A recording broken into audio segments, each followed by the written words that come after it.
और अब खबरें विस्तार से। साक्षी आमबागान स्थित एक कंसल्टेंसी में रोजगार के नाम पर एक महिला के साथ बदसलूकी से लोगों में इतना आक्रोश दिखा कि उन्होंने कार्यालय में घुसकर आरोपी की जमकर पिटाई कर दी। घटना के संबंध में बताया जा रहा है कि साक्षी आमबागान स्थित आदित्य राज मेंशन में नामांकन नामक कंसल्टेंसी निखिल नामक व्यक्ति चलाते हैं। सोमवार को एक महिला को साक्षात्कार के लिए बुलाया गया था। महिला का आरोप है कि साक्षात्कार के नाम पर नीरज ने उनके साथ अभद्र व्यवहार किया और आपत्तिजनक सवाल पूछा। महिला के पति ने भाजपा नेता व अन्य लोगों के साथ कार्यालय जाकर उनकी जमकर पिटाई की। नीरज द्वारा इनकार करने पर मोबाइल से उक्त महिला से बातचीत के जरिए भी पुष्टि की गई।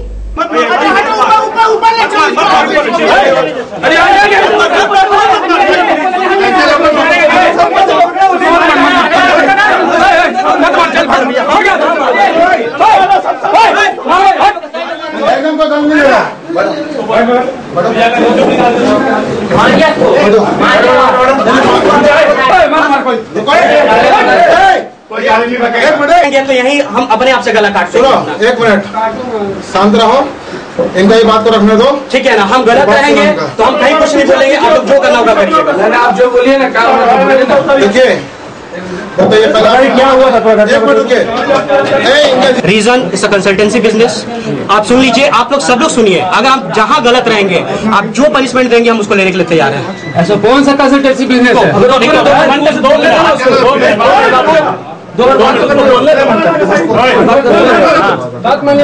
आपसे भी बात हुआ था मेरा, वही बात हुआ है। लेकिन हम ऐसा कोई हरकत, ऐसा कोई बिहेवियर, ऐसा कोई स्ट्रक्चर हम नहीं किए हैं।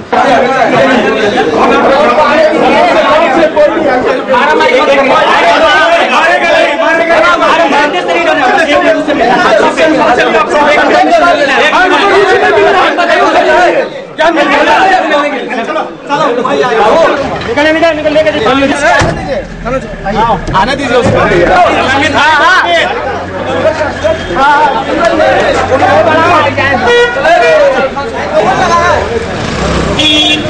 उस इंटरव्यू में जब उनके कोई निखिल जी हैं, जब उनको इंटरव्यू में बुलाया गया तो उससे अक्सर बातें की गई और बोले इंटरव्यू से पहले ये चीज़ बहुत ज़रूरी होती है और अब क्या पहने हो हर चीज़ खोल के दिखाओ।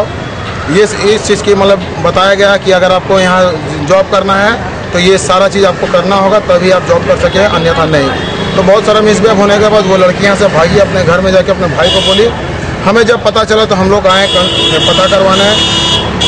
पता करने के बाद अभी वो भागे हुए थे। बहुत रिक्वेस्ट करने के बाद कि भैया हम लोग कुछ नहीं करें, आपसे बात करना चाहते हैं, आप आइए। वो आए हैं अभी और उनके सामने उस लड़की से हम लोग फ़ोन से स्पीकर ऑन करे, सारा चीज़ प्रेस मीडिया, हमारे जितने भी पुलिस प्रशासन के सामने सारे बात को रखा गया और उसको अभी पुलिस अपने हाथ में। मुख्यमंत्री रघुवर दास की सभा में विधायक मेनका सरदार के समर्थकों द्वारा हंगामा मचाने के मामले पर पोटका प्रखंड के सभी मंडल के अध्यक्षों ने एकजुटता दिखाते हुए बैठक की। बैठक में आसन बने के मंडल अध्यक्ष हलधर, कोवाली के शुभेंदु सरदार, सुंदरनगर के मंडल अध्यक्ष बसंत आदि ने बैठकर बागबेड़ा मंडल अध्यक्ष धनंजय उपाध्याय की ससम्मान वापसी की मांग की है। ऐसा न होने पर सामूहिक इस्तीफे का निर्णय लिया गया है।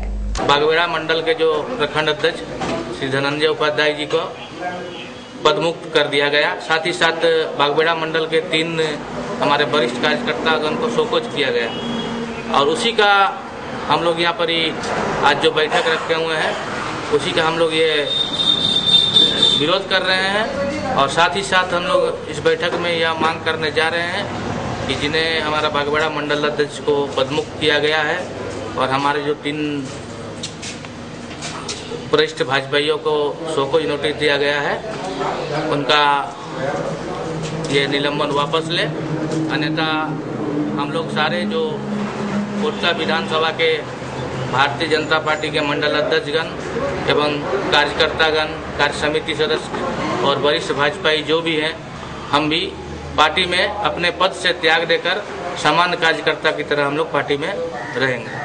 SNTI प्रेक्षागृह में सोमवार को रामनवमी के मद्देनजर जिला प्रशासन ने केंद्रीय शांति समिति के सदस्यों के साथ बैठक की। बैठक की अध्यक्षता SDO प्रेम रंजन ने किया। उन्होंने केंद्रीय शांति समिति व सद्भावना समिति के सदस्यों की राय भी ली। बैठक में प्रशासन व पुलिस विभाग के अधिकारी भी शामिल हुए। एसडीओ ने कहा कि शांतिपूर्ण ढंग से रामनवमी पर्व संपन्न कराने के लिए हर व्यक्ति का सहयोग चाहिए। उन्होंने रामनवमी विसर्जन जुलूस में प्रशासनिक व्यवस्था पर प्रकाश डाला। जगह जगह सुरक्षा बलों की तैनाती के साथ एम्बुलेंस की व्यवस्था भी की गई है। थाना स्तरीय शांति समिति की बैठक में तय हुई है, तो मुझे लगता है कि हम सब लोग के लिए ये सहूलियत है। मैं एक अनुरोध बार बार कहना चाहता हूँ कि कोई भी पर्व या त्योहार, जितनी मेरी जिम्मेवारी है, प्रशासन की जिम्मेवारी है, उतनी ही जिम्मेवारी आपकी भी है। जिला अध्यक्ष विजय खां के नेतृत्व में सोमवार को जिला कांग्रेसियों की बैठक में 19 मार्च को जिला मुख्यालय के समक्ष भू अधिग्रहण बिल के विरोध में महाधरना की रूपरेखा तैयार की गई। केंद्र सरकार की भूमि अधिग्रहण बिल के अलावा घाटशिला में सीआरपीएफ कैंप के बहाने लोगों को बेदखल किए जाने के विरोध में जिला कांग्रेस द्वारा 19 मार्च को जिला मुख्यालय के बाहर महाधरना दिया जाएगा। उक्त बातें जिला अध्यक्ष विजय खां ने कही। उन्होंने कहा कि भाजपा में अंतर्कलह उजागर हो चुकी है, जो कल की सीएम की सभा में दिखाई पड़ी। 19 तारीख को भारत सरकार के भूमि अधिग्रहण बिल के खिलाफ में हम लोग एक महाधरना डीसी ऑफिस में करेंगे। उसके साथ साथ वन का जो कानून बदलाव आया है, घाटशिला में जो हमारे 35 घर के लोगों को बेदखल किया जा रहा है सीआरपीएफ कैंप के नाम से, जो 5,000 रुपया पानी का बिल कर दिया गया है झारखंड सरकार के द्वारा, और असंगठित मजदूरों का शोषण, इन 5-6 मुद्दों को लेकर के हम लोग आज मानगो में आनंदमय पात्रा की अध्यक्षता में एक मीटिंग किए, जिसमें सारे जिला के हमारे वरिष्ठ पदाधिकारीगण और ओबीसी सेल के हमारे प्रदेश अध्यक्ष श्री मनोज यादव जी इसमें उपस्थित थे। और हम लोगों ने एक रणनीति बनाई है कि एक ऐसा प्रदर्शन, ऐसा विशाल प्रदर्शन हम लोग करेंगे कि सरकार को हमारी मांगों के ऊपर विचार करना पड़ेगा। बिरसा नगर में सीमा देवी को महिला के साथ हुए बलात्कार के मामले में बस्तीवासियों ने सिटी एसपी से मिलकर महिला पर ही गलत आचरण का आरोप लगाया है। बिरसा नगर जोन नंबर 6 की रहने वाली सीमा देवी नामक महिला ने पिछले दिनों पुलिसकर्मी सहित एक बस्तीवासी पर भी दुष्कर्म का आरोप लगाया था। सोमवार को बस्तीवासियों ने सिटी एसपी चंदन झा से मुलाकात कर महिला पर ही गंभीर आरोप लगाया है। उस मामले में हम लोग को यही कहना है कि वो आए दिन धंधाबाजी करती है, हम लोगों का जीना हराम किया हुआ है। बच्चे आते हैं बाहर से पढ़ के, अगर उस रास्ता से गुजरते हैं तो उन लोगों को भी उल्टा सीधा बोला जाता है। और आए दिन पता नहीं कौन कौन चेहरा नया नया लड़का लोग आके वहाँ में उठा पटक मारपीट आपस में। हम उस समय जाएंगे, हम एक बार और जाते हैं अंदर, बस उसी तरह का माहौल वहाँ बना के रखी हुई है। आप कैसे कह सकते हैं कि उस तरह का माहौल बना के रखी है? हम लोग तो घर के सामने है ना, हमारे घर के सामने है। हम लोग जस्ट फ्रंट के वाले हैं। ये देखिए, इनको एकदम सामने रहती है। मैडम कब से इस तरह का वहाँ पे चल रहा है? वो जब से आई है वहाँ, कितना साल हो गया होगा उनको, कब से। सिटी एसपी ने जांच करने का आश्वासन भी दिया है। देखिए, ये जो घटना हुई थी, जो आरोपित ने केस करवाया था, पहले उसने कंप्लेन किया था बिरसा नगर का। हमने चूंकि काफ़ी संगीन मामला हमें लगा, हमने तुरंत एफआईआर किया और सीनियर एसपी सर ने डायरेक्टली हम ही को बोला उस केस की जांच करने। मैं बिरसा नगर में गया, मैं करीब 25-30 लोगों से पूछताछ किया, उसका मेडिकल टेस्ट करवाया गया। तो मेडिकल टेस्ट रिपोर्ट आने तक मैं कंफर्म तो नहीं बोल सकता हूँ, बट मामला बहुत कॉम्प्लेक्स है, क्योंकि आज दूसरे पक्ष के लोग भी आए थे, वो भी 50-60 की संख्या में, और उनका कहना है कि जो उसने केस किया है, करवाया है केस, वो पहले भी झूठा मूठा केस करके लोगों को फंसा चुकी है और वो गलत धंधे करती है। तो अब हम उनका बयान है, अब हम उसको वेरीफाई करेंगे, बट वो अलग मुद्दा है, वो अलग केस होगा अगर गलत धंधा करती है तो। लेकिन ये जो बलात्कार वाली घटना है, उसमें मेडिकल रिपोर्ट एक बार आ जाएगा तो हम सर करती नहीं कराती भी है, पूरी बस्ती के लोग परेशान है, कई अन्य लड़कियां और लड़के वहाँ, और हम उसको सत्य मान लेना ये हमारे रेंज में नहीं है कि मैं तुरंत उसको सत्य मान लूँ। सूचना मिली है, हम उसको खुद वेरीफाई करवाएंगे अपने सोर्स से। अगर ऐसा होगा तो श्योरली उस पर एफआईआर होगा, उसके बाद फिर उस हिसाब से उस पर भी फिर कार्रवाई की जाएगी। Radical youth and student helpline के बैनर पर जमशेदपुर वुमेन्स कॉलेज के बाहर छात्र धरना पर बैठ गए हैं।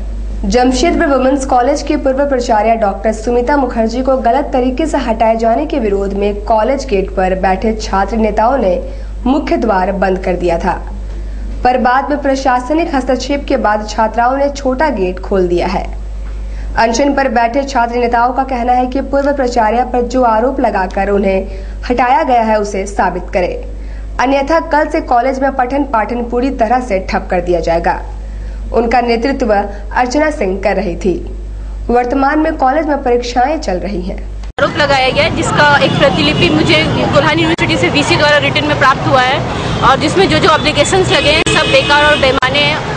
हमारा यहाँ अनशन इसीलिए है कि वीसी को यहाँ आना होगा और वो जो भी आरोप लगाए हैं उसको स्पष्टीकरण देना होगा और उसको उन पर साबित करना होगा। अगर आपकी मांगे पूरी नहीं हो तो क्या कीजिए? देखिए, हमारी मांगे पूरी नहीं होगी तो अभी हम लोग अनशन में बैठे हैं, लेकिन कल से कॉलेज बंद कर दिया जाएगा। और दूसरी चीज़ है कि अभी 10 दिन के बाद यहाँ पर निगरानी जांच आने वाला और ठीक उसी के समय प्रिंसिपल चेंज कर दी जाती है। ये बहुत बड़ी प्रायोरिटी थी कि सुमिता मुखर्जी ने एजी ऑडिट जांच कराया था और 30 करोड़ की वित्तीय अनियमितता सामने